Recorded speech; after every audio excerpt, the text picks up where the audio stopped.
Hello dear students, 11th chapter number 11 ઉદાહરણ number 11.4 બરાબર. Chapter number 11 ની અંદર લાસ્ટ આપણે કોષ્ટક 11.5 ની ચર્ચા કરી હતી, પેજ નંબર 285 પર. બરાબર. આજે આપણે ઉદાહરણ 11.4 એની ડિસ્કસ કરવાની છે. 11.4 માં જ્યારે એક પાત્રમાં 0 ડિગ્રી સેલ્સિયસ તાપમાને રહેલા 0.15 કિલોગ્રામ બરફને 50 ડિગ્રી સેલ્સિયસ તાપમાને રહેલા 0.30 કિલોગ્રામ પાણીમાં ભેળવવામાં આવે. બરાબર. તો આકૃતિ સહ સમજાવીએ. ઉદાહરણ છે 11.4. સેમ આવું જ ઉદાહરણ છે 11.5, એટલે ખાસ ધ્યાન રાખજો. એક પાત્ર લઈએ,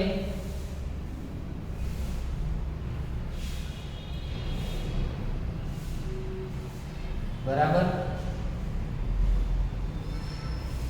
આ પાત્રની અંદર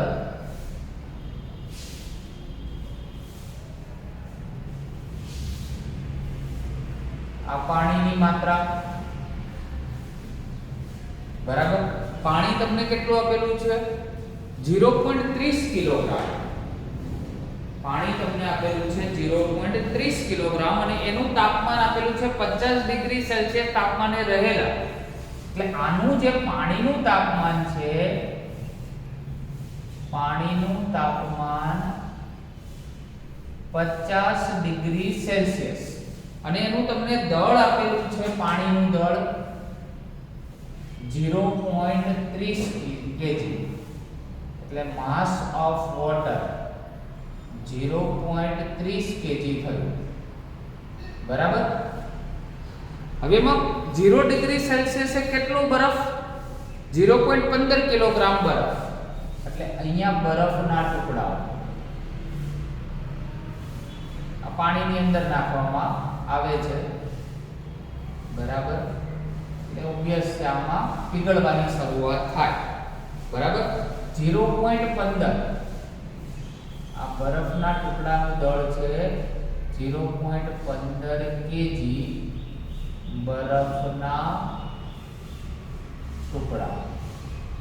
આકૃતિ સહ સમજાવવું હોય તો આ રીતે થાય. એટલે માસ ઓફ આઈસ 0.15 kg. બરાબર. પરિણામી તાપમાન 6.7 ડિગ્રી સેલ્સિયસ થાય છે. હવે બરફ ઠંડો હોય અને પાણી ગરમ છે. બરફને તમે પાણીની અંદર નાખો એટલે એનું તાપમાન ધીમે ધીમે ડાઉન થતું જાય અને આ તાપમાન ડાઉન થઈ અને છેલ્લે કેટલું થાય છે? તો 6.7 ડિગ્રી સેલ્સિયસ ઘટીને આટલું તાપમાન થઈ જાય છે.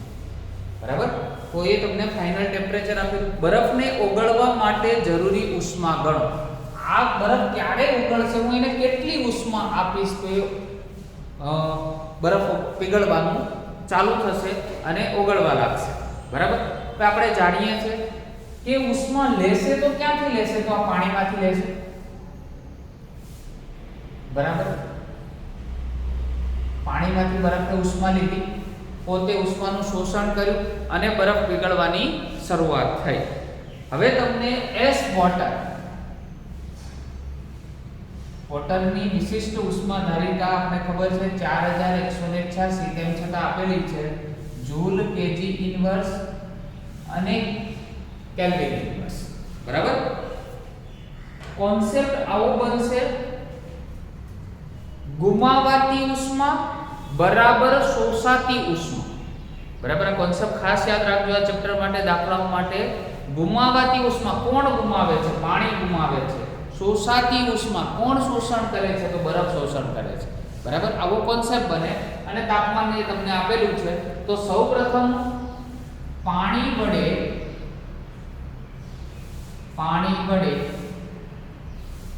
ગુમાવાતી ઉષ્મા. બરાબર. સૂત્ર આપણી જોડે કંઈક આવું હતું: વિશિષ્ટ ઉષ્મા ધારિતા 1/m delta Q divide by delta T. બરાબર. આ સૂત્રનો ઉપયોગ કરવાનો છે. હવે આપણે કીધું છે ગુમાવાતી ઉષ્મા, પાણી વડે ગુમાવાતી ઉષ્મા એટલે ડેલ્ટા ક્યુ ને કરતા બનાવવાનો થાય, માટે ડેલ્ટા ક્યુ બરાબર શું થાય તો ms ડેલ્ટા ટી થાય, બરાબર. હવે પાણીનું દળ માસ ઓફ વોટર h અને આને કહીએ T2 T1. ચલો પાણીનું દળ કેટલું છે તો 0.30, આપું છે 4186 T2 એટલે ફાઇનલ ટેમ્પરેચર. હવે ફાઇનલ ટેમ્પરેચર કેટલું છે, પાણીનું છેલ્લું તાપમાન કેટલું, તો પાણીનું આ તાપમાન પહેલા તો આટલું જ હતું આપણી જોડે 50 ડિગ્રી સેલ્સિયસ, અને ઘટીને કેટલું થાય છે તો 6.7 ડિગ્રી સેલ્સિયસ થાય છે, બરાબર. એટલે આ બંનેનો ડિફરન્સ એ તમને ડેલ્ટા ક્યુ ના સ્વરૂપમાં મળશે, બરાબર. આપણે કેલ્સીમાં જ ગણતરી કરીએ તો 0.30 ગુણ્યા 4186 એ પહેલાનો ગુણાકાર કરી દઈએ, 0.30 ગુણ્યા 4186 તો 55.8, 50 માઈનસ 6.7 43.3 અને એનો ગુણાકાર 1255.8 જોડે કરીએ, બરાબર. તો ડેલ્ટા ક્યુ તમને મળશે 54376 અને 0.14 જૂલ. પાણીએ આટલી ઉષ્મા ગુમાવી, હવે એ ગુમાવે છે તો સામે બીજાને મેળવવું પડશે, બરાબર. પરંતુ યાદ રાખો જ્યારે બરફ પીગળતો હોય, બરાબર, ત્યારે આપણે ગલનગુપ્ત ઉષ્માનો એક કોન્સેપ્ટ લીધેલો, બરાબર. તો બરફને પીગળવા માટે જરૂરી ઉષ્મા, બરફને પીગળવા માટે ઉષ્માની જરૂર પડશે, તો જરૂરી ઉષ્મા Q બરાબર સૂત્ર કયું હતું ml એવું હતું. હવે બરફ છે એટલે અહીંયા આપણે આઈસ કહી દઈએ, બરાબર. આ ગલનગુપ્ત ઉષ્મા છે એટલે એને F ફ્યુઝન કહીશું આપણે, બરાબર. તો mi એની કિંમત કેટલી છે, m1 તમને કેટલા આપેલા છે બરફ, તો બરફનું દળ છે 0.15, LF તો આપણી જોડે નથી, બરાબર. એટલે Q બરાબર 0.15 ગુણ્યા તમને LF મળશે. હવે એવી જ રીતે બરફના પાણીના તાપમાનને અંતિમ તાપમાન સુધી લઈ જવા માટે જરૂરી ઉષ્મા, બરફના પાણીના તાપમાનને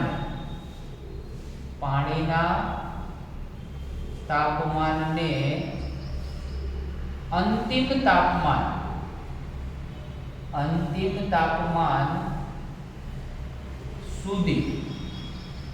લઈ જવા માટે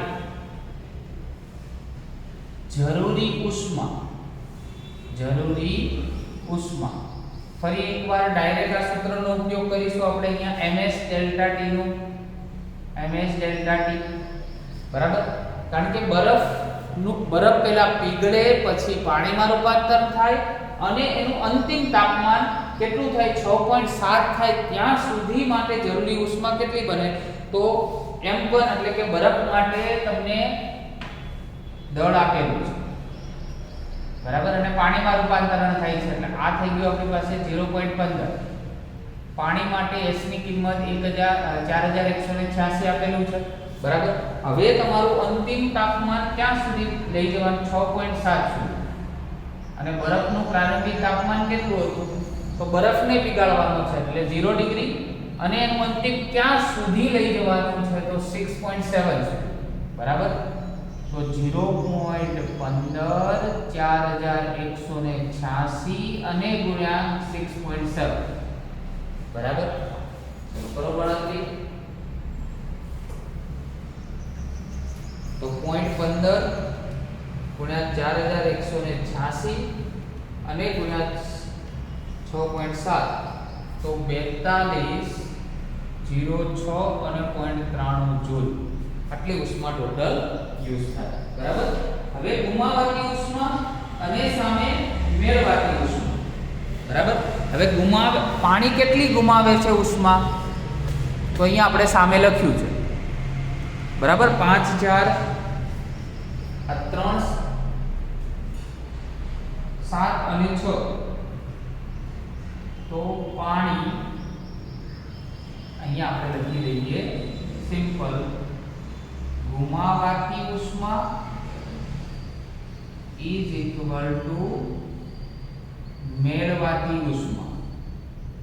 એક ઉષ્મા દે અને સામે બીજી ઉષ્મા લે, તો અહીંયા આપણી પાસે ગુમાવાતી ઉષ્મા 5 4 3 7 6 અને 0.14, સામે મેળવાતી ઉષ્મા 2 છે 0.15 LF અને પ્લસ 4206.93, બરાબર. એમાંથી LF આપણે શોધવાના છે, બરાબર. તો 54,376.14, આ બાજુ આવશે માઈનસ થઈ જશે, માઈનસ 4206 અને 0.3, બરાબર. આવે આપણી જોડે 50 16 9.21 અને 0.15 LF એટલે ફ્યુઝન, બરાબર. તો 50 169.21 અને ડિવાઇડ 0.15, બરાબર. તો આવશે 33,446 1.4, બરાબર. આ તમને ટોટલ જે ઉષ્મા મળે છે એ જૂલ પર કિલોગ્રામ ના સ્વરૂપમાં તમને મળશે, જૂલ પર કેજી, બરાબર. સૂત્ર પ્રમાણે 1 2 3 4 અને 5 પોઈન્ટ જો તમે આગળ લઈ જાઓ તો 3.344, બરાબર. 3446 into 10⁵ જૂલ પર કેજી. જો તમારે તાપમાન 6.7 લઈ જવું છે, બરાબર, તો આટલી ઉષ્માની જરૂર પડે, બરાબર. સેમ એક આવો જ એક્ઝામ્પલ, બરાબર, એટલે કે ઉદાહરણ નંબર 11.5, ઉદાહરણ નંબર 11.5, ઉદાહરણ નંબર 11.5 do yourself, બરાબર. તમારી જાતે કરવાનું છે અને થોડી હિન્ટ તમને આપું છું. એક કેલોરીમીટરમાં -12°C તાપમાને રહેલા 3 કિલોગ્રામ બરફને વાતાવરણ દબાણે 100°C તાપમાન વાળી વરાળમાં રૂપાંતરિત કરવા માટે જરૂરી ઉષ્માની ગણતરી કરો. બરફ -12°C છે, એમાંથી એને ક્યાં લઈ જવાનું છે, 100°C વરાળ સુધી લઈ જવાનું છે, બરાબર. તો દરેક જુદા જુદા સ્ટેજમાંથી એ પસાર થાય. -12° થી 0, બરાબર, 0 થી પછી એને 100 સુધી લઈ જવો પડે, બરાબર. એટલે અલગ અલગ તમને સ્ટેજ આપેલા છે અને એના માટે તમને આપેલો છે 3 કિલોગ્રામ બરફ, એટલે માસ ઓફ આઈસ એ તમને આપ્યું છે 3 kg, બરાબર. ચલો, સૌથી પહેલું તમને આપેલું છે Q ની કિંમત. Q બરાબર -12°C રહેલા 3 કિલોગ્રામ બરફને 100°C વરાળમાં રૂપાંતરણ કરવા માટે જરૂરી ઉષ્મા, એટલે Q જે આપેલી છે ને એ કુલ ઉષ્મા છે, બરાબર. હવે એમાં જુદા જુદા પાર્ટીશન કરેલા છે, Q1 Q2 Q3 અને Q4. આ ચાર ઉષ્મા જુદી જુદી તમે શોધો અને ચારેયનો સરવાળો કરો એટલે તમને ફાઇનલ આન્સર મળે. એમાં Q1 માં તમને સૂત્ર શું મળે, તો અહીંયા જે રીતે આપણે વાપર્યું એ સૂત્ર કયું, ms delta T, આ સૂત્રનો ઉપયોગ થાય, બરાબર. બીજામાં સૂત્ર કયું ઉપયોગ થાય, તો ml, બરાબર. અને ml તરીકે તમે ઉપયોગ કરો છો, પણ અહીંયા હજુ શું હશે, બરફ, કારણ કે અહીંયા 0°C હશે, બરાબર. એની પછી ફરી એકવાર તમારે આ સૂત્ર વાપરવું પડશે, mh ડેલ્ટા t ફરી એકવાર સૂત્ર વાપરવું પડશે અને છેલ્લી વખતે તમારે વરાળમાં રૂપાંતરણ થતું હશે એટલે અહીંયા જે છે બરાબર એ સ્ટીમ થઈ જશે વરાળ તો ટોટલ આવા બે વખત mh ડેલ્ટા t અને બે વખત mLF નું સૂત્ર વાપરશો એટલે ચારેય જે ઉષ્મા છે એનો તમે ટોટલ સરવાળો કરશો એટલે તમને Q ની કિંમત મળશે બરાબર એક્ઝામ્પલ જોતા લેન્ધી લાગે છે બરાબર પરંતુ સરળ એક્ઝામ્પલ છે જે એક્ઝામ્પલ માટે આપણે 11.4 કરાયો એ ટાઈપનો જ એક્ઝામ્પલ છે બરાબર ઘરે પ્રયત્ન તમે કરી શકો છો બરાબર એટલે આજના લેક્ચરમાં 11.4 અને 11.5 કોન્સેપ્ટ એ થયો એક हाथ से दो दूसरे हाथ से लो मतलब એક ઉષ્મા ગુમાવે